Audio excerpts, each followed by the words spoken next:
internationally known for speaking truth to the powerful, Kaz Carson. Kaz Carson on USTalkNetwork.com. Happy Monday to you.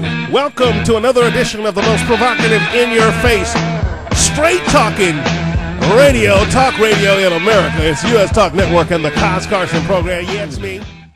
Join the conversation, but you better bring your A game.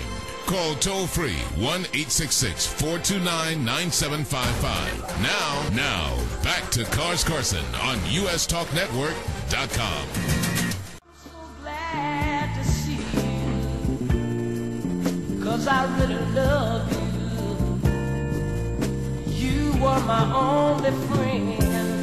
You for me for you. You for me and me for you. That's how we do it here on US Talk Network. You know what the U.S. stands for, right? Uniting Society. That's just not a slogan. It's a way of life here. Played that song. It's been for such a long time for Yolanda Lattimore, because it's been a long time since I saw her, or I've spoken with her a few times. But Yolanda, thank you for coming on USTalkNetwork.com, the Kaz Carson program. Thank you so much for having me. How are you? I'm great. It has been a long time. You know what I'm saying? Great. I know, we keep passing like shifts in the night. I know. And see, then let me play a little more of that New Birth for me, because I played this for you. I love this. Been too long, baby. It's been too long. Woo-hoo. So I bet you know I could sing like that, huh? I had no idea. I really had no idea. Yeah. Yolanda is the proprietor of DryerBuzz.com. It is an informative blog that covers everything from politics to lifestyles to African-American issues, women's issues. It just covers a wide variety of issues. And we were talking on Friday about the LaVena Johnson case. So, Yolanda, you decided to put it up on your website and allow people to listen to the interview that I did with the Johnson family and then get some reaction from it. What was the overall reaction from those folks on your blog? Well, they came away with there were actually three reactions. One is a reaction that I had to trying to get people to talk about women soldiers. The other reaction was the fact that when there's one parent that's speaking out, there must be thousands of other cases. So we went out looking for the other cases to find out what was going on. And then just the reaction that this is going on and it's taken so long for it to become, for LaVena Johnson to become a household word, that people needed to know that this family has this particular struggle. And knowing that it was online, but not yet put through the media. So there was a number of reactions, and a number of people spoke out because they are also dealing with, issues with family members that are, fighting in this war and the repercussions from that. So there's a lot of discussion about it today, I'm glad to say. And people are actually listening to the interview. They're passing it on. We also found some video of other interviews back in 2007. So they're also passing that on. But just trying to, keep people involved, keep this as a front page story. Yeah, as it's been flipped because there's a women's group who was fighting for Hillary Clinton because Ludacris called her a bad name. That's right. They're out there, but here we have, and ironically they have a campaign called Stop the Silence. And I went looking this morning for other female soldier stories, and 3 million results in Google.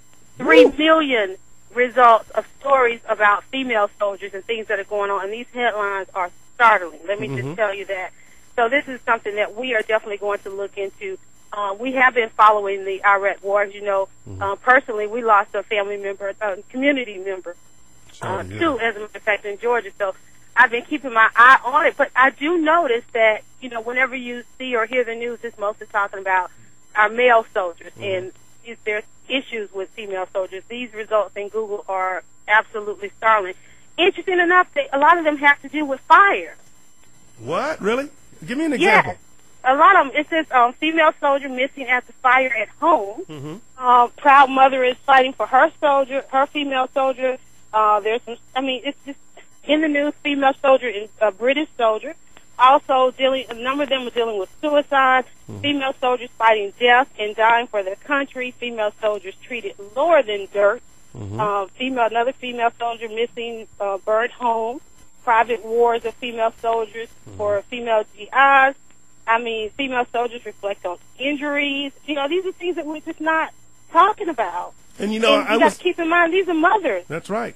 and that are daughters fighting and for. sisters. Yes. Yeah, and I was talking earlier, and I was telling you that there are some members of Congress, some female members of Congress, that are just absolutely livid over this, and they continue to battle. Congresswoman Louise Slaughter from New York, Congresswoman Jane Harman, also they're championing this new law, which is H.R. 3990. I encourage you to get a hold of a copy of that, because it talks about some of the modalities that can be used in order to keep these issues on the front burner and to make sure that they don't keep happening in the military. Because as I said this morning, when I was in the military, the WACS, or the Women's Army Corps, was considered just fuel for the soldiers. It was almost like going to the commissary. We would be told at dismiss, when we're dismissed at a Friday formation, don't tear the doors down to the WAC shack while you're getting over there. You know, that kind of stuff. That's how demeaning they were towards the women in the Army, the Women's Army Corps. So these ladies are fighting to consolidate, create a clearinghouse for all information about any sexual abuse or any type of abuse, period, of females in the military.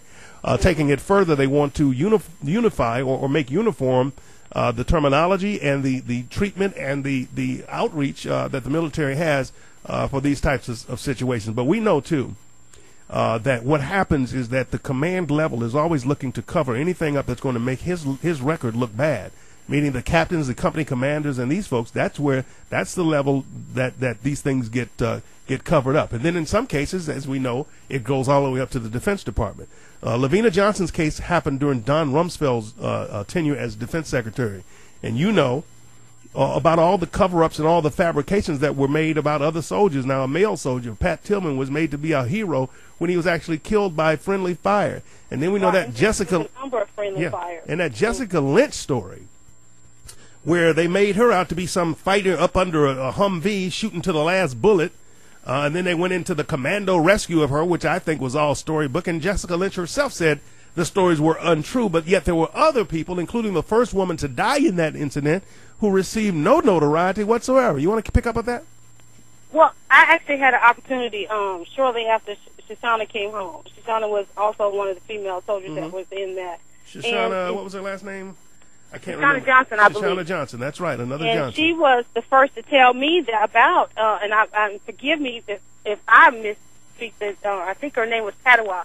She was the first Native American soldier to die, and actually the Native Americans have named a mountain after her in tribute. But we did not hear of her at all, and the first time I heard from it was through the interview we did with Shoshana, and we talked to her about what female soldiers were facing, and she was telling us that, hey, they're on the battlefield. You know, they're not just sitting back like you would think in olden days. You know, they're absolutely on the battlefield. They're absolutely having to leave their families just like the male soldiers are. Many of them just after, you know, having kids, leaving 1-year-olds, you know, and coming home and doing several tours of duty over there as well. Interesting enough, sexual assault. You know, I'm looking at some of the items that are talking about these, and they're mostly blogs. They're not national news. Well, you know what that is, talking about this. And Mr. Johnson, Dr. Johnson, LaVena's father, kind of touched on it a little bit, Yolanda, when he talked about the fact that Essence Magazine had a huge expose prepared to go to their pages, to go to print, concerning LaVena Johnson's case, and the Army said that if you do that, we will pull all of our advertisement from your magazine. First of all, the advertisement is to recruit more people to go into this horrific war and to put themselves on the line for these politicians who lie, steal, and cheat the average American.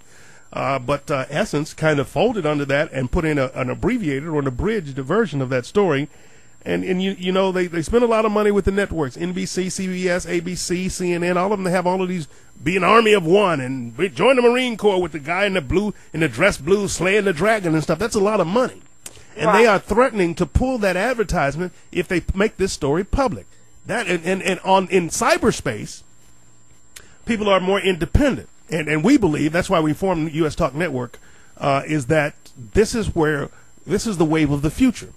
This is where people should be looking in cyberspace and blogs like yours, on talk networks like ours, to get the truth, because commercial radio, commercial television has been co-opted by the money.